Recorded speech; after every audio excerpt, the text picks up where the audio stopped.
映画というものをまだしっかり掴んでいないような気がするからです。映画というものは素晴らしい。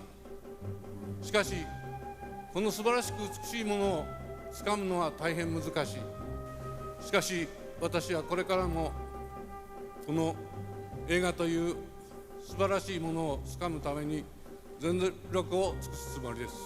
それがこの賞に応える一番いい方法だと思うからです。ジョージ・スティーブン。Thank you. Japanese filmmaker Akira Kurosawa has made some of the best films of all time. He has cemented his name in film history as one of the greatest directors ever, not only because of the sheer amount of great movies that he has made, but also the impact that he will have for centuries to come on the future of filmmaking. What I want to look at today in this video is actually what influenced Kurosawa, how growing up in Japan in the early 20th century was able to have a drastic impact on the filmmaking process that Kurosawa mastered. I want to look at a handful of events from his early life, and look at the impact that they had on his filmmaking technique and his own philosophy. Akira Kurosawa was born in Tokyo on March 23, 1910. At the time, Tokyo was in the middle of industrialization. Following the Meiji Restoration, a bigger emphasis was put on education and the development of urban areas, more parks, and more museums. This provided a perfect time for Kurosawa's youth. Growing up, he was given many different opportunities to appreciate Western art. His father, Isamu, encouraged him to watch film and to go to the theater. I think that this, above all else, was really able to lay the foundation of his appreciation of film. He was able to watch American films, so when he began to make his own, you can see heavy parallels between his work and some early American films. Once his work reached Western audiences, it was more accessible to them because it was heavily influenced by their films. Accessibility has little to no correlation with quality, but what it does allow is for a larger audience to see it, appreciate it, and spread its influence.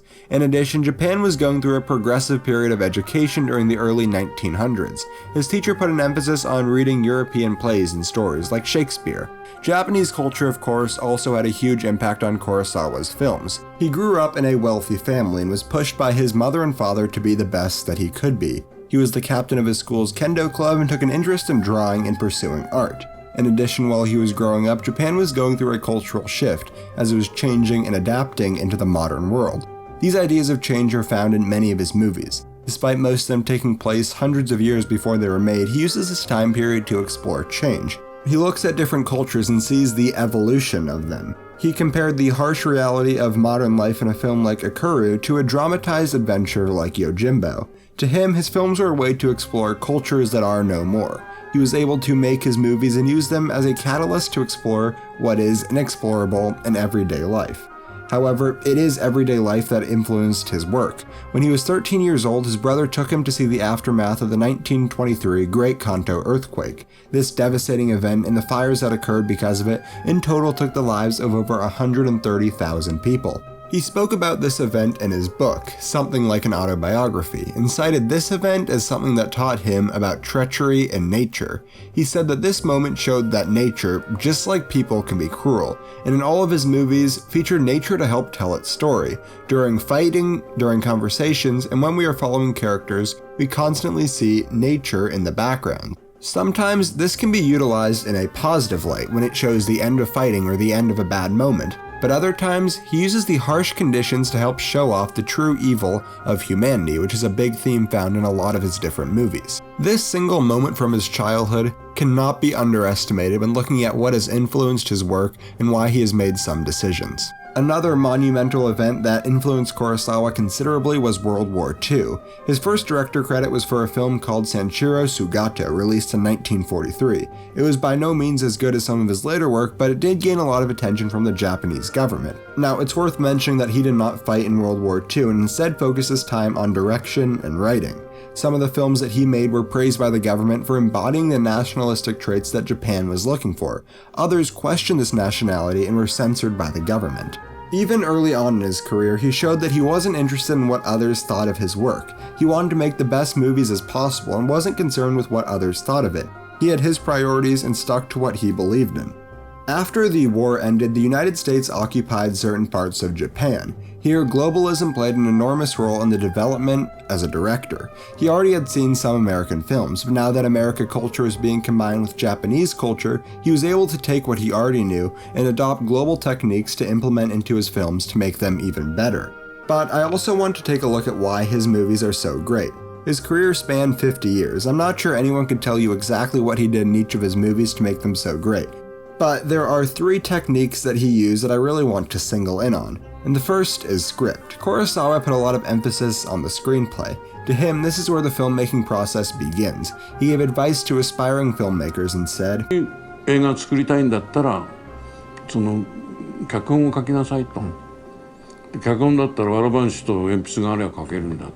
At the end of the day, no matter how stylized your editing is, no matter how great of a cast you have assembled, the point of filmmaking, just like any other art form, is to tell a story. It's to relay a message. Kurosawa realized this early on in his career. Before he had directed his first movie, he had written 12 screenplays. The screenplay is the foundation for your movie. Before you can even worry about anything else, you have to have a solid footing to build your narrative upon.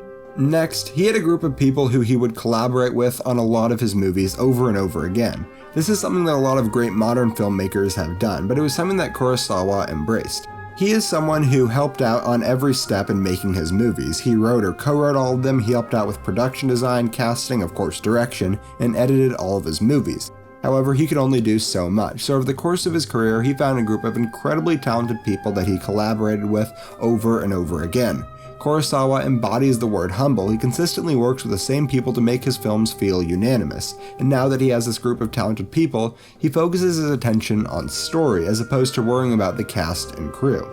Third and finally, he knows that story comes from experience. At the end of the day, no matter how much you read about something or watch footage of it, it is completely different than actually experiencing something. If you only take one thing away from this video, please let it be this.